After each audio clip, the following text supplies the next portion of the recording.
when I was working for, that company we won't name because we both used to work Okay.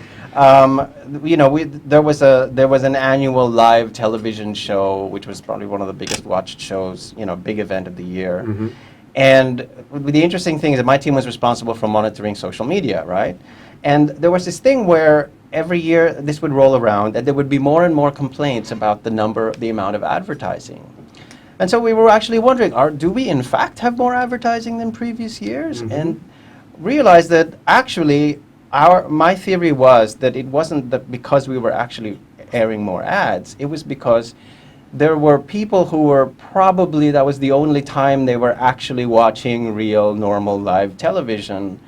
And this thing of like, what is this strange thing that keeps interrupting what I'm watching, And so they're complaining about it. And there is we have to realize that there's a generation of people that this is not part of their experience. This is not this sort of constant interruption and getting in the way of the content they actually want is not part of their experience. It's not part of their expectation.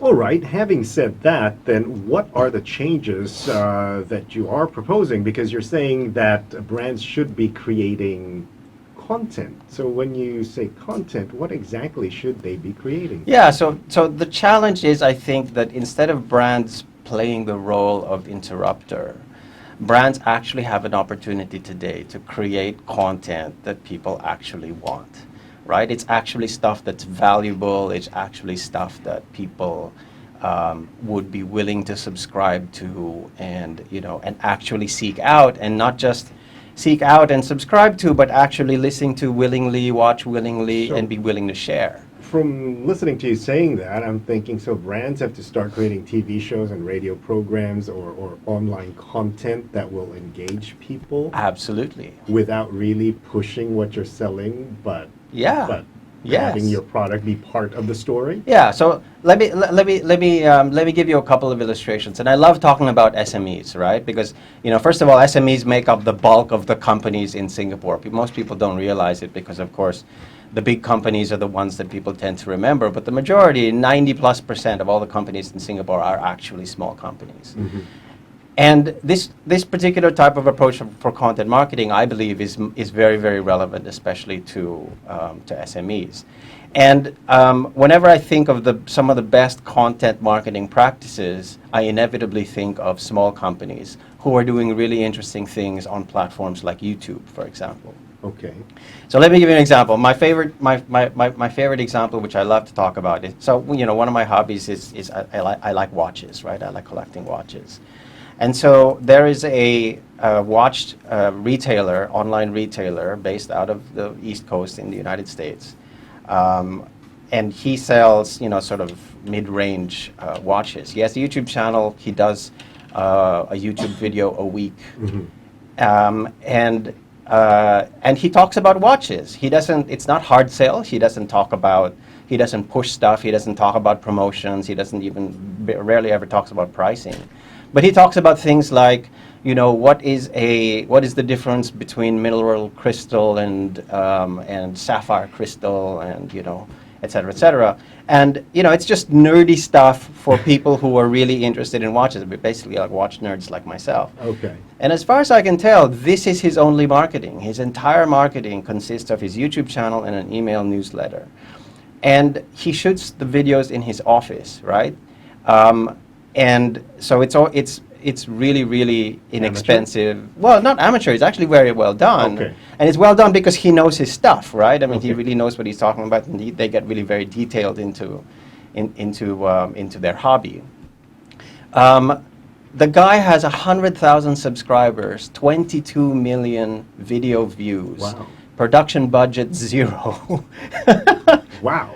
And this is his business. He probably runs like a multi-million-dollar watch business just because he has this captive audience that he's really kind of tuned in to this relatively small community of watch enthusiasts that really love this particular brand of content.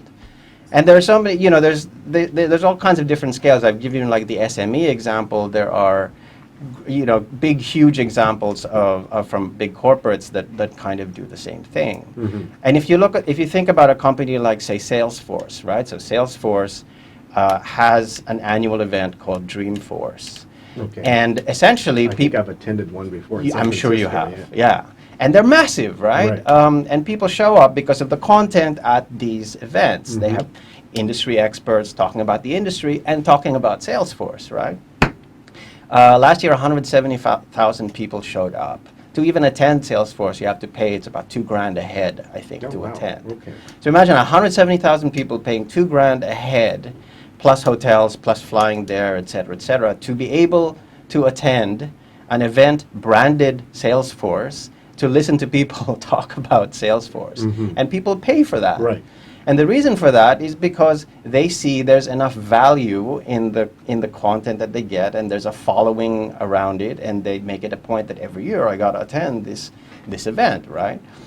And so it's just I guess at the end of the day, the best kind of summary of what content-led marketing or content marketing is that a brand is able to build an audience around itself based on valuable content that they create. This then develops a relationship of trust and familiarity with the brand. But what it also does, because you've built an audience around your brand, it creates all kinds of monetization opportunities, all kinds of business opportunities that may or may not come directly from proactively or doing any kind of hard sell with this audience. But because you've already got a relationship and they're already interacting with you on a regular basis, you're kind of like, it's kind of like half the battle, right? They're already familiar with you, there's a relationship, etc. They know what to expect, short of. Yeah. And whether it's a big brand or a small company or even a personal brand, there's this kind of approach, it tends to make a lot of sense, right? We'll get into that personal branding a little bit later on. I'm speaking to Miguel Bernas from Timberwolf Media and CMO at large at Black Marketing. We are talking about marketing campaigns, or content marketing, I should say, for brands, and that's what he's trying to encourage us to do. More to come with Miguel right here on Money Weekends. We're going to listen into some Ronan Keating now with Easy Now, My Dear, right here on Money FM 89.3.